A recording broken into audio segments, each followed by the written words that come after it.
زندگی کی شاید سب سے بڑی حقیقت موت ہے۔ یہ ایک ایسا سفر ہے جس سے کوئی بھی بچ نہیں سکتا۔ تو چلیے آج ہم مل کر اس پہلی منزل یعنی قبر کی پہلی رات اس کے بارے میں کچھ بات کرتے ہیں۔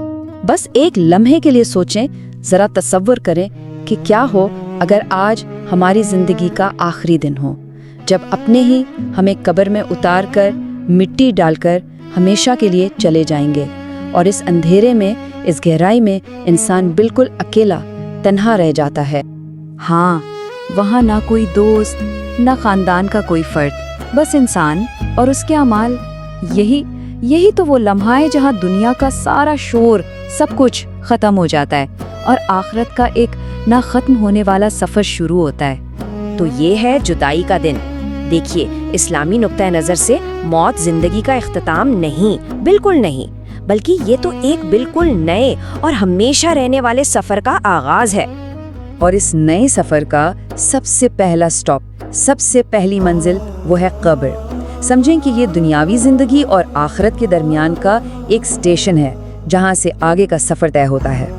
اسی کی اہمیت کو ہمارے پیارے نبی محمد صلی اللہ علیہ وسلم نے کتنے واضح الفاظ میں بیان فرمایا ہے۔ آپ نے فرمایا، قبر آخرت کی منزلوں میں سے پہلی منزل ہے۔ سوچئے اس بات پر، یہ کوئی معمولی بات نہیں ہے۔ یہ اس بات کا اشارہ ہے کہ یہ سٹیج، یہ مرحلہ کتنا اہم اور فیصلہ کن ہے۔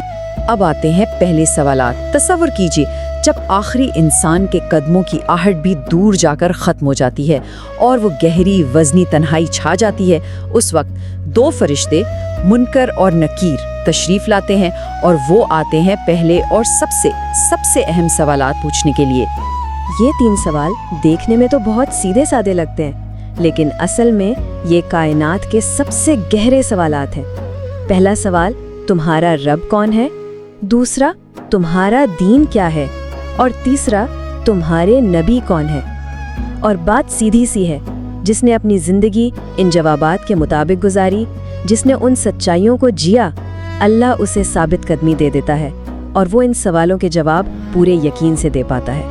تو پھر ان جوابوں کے بعد کیا ہوتا ہے؟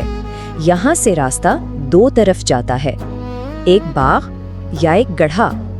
ان سوالات کے جوابات اور زندگی بھر کے اعمال کی بنیاد پر دو بالکل مختلف نتائج سامنے آتے ہیں۔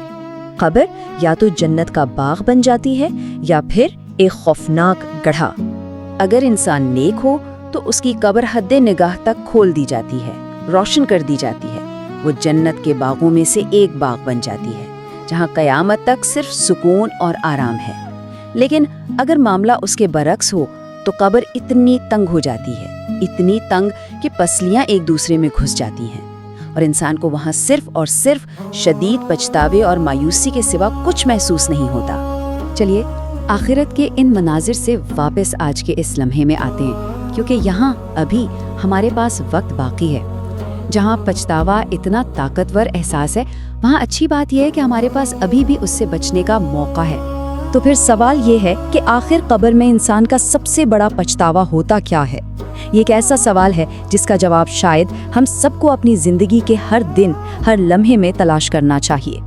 روایات ہمیں بتاتی ہیں کہ جو سب سے بڑے پچھتاوے ہیں وہ ہیں چھوڑی ہوئی نمازوں پر، کیے گئے گناہوں پر، اور ہاں، لوگوں کے ساتھ کی گئی زیادتیوں پر، ان کو دی گئی تکلیفوں پر۔ اور ان سارے پچھتاووں کا نچوڑ، ان سب کا مرکز بس ایک خواہش ہوتی ہے، کاش بس ایک اور موقع مل جائے تاکہ سب کچھ ٹھیک کیا جا سکے۔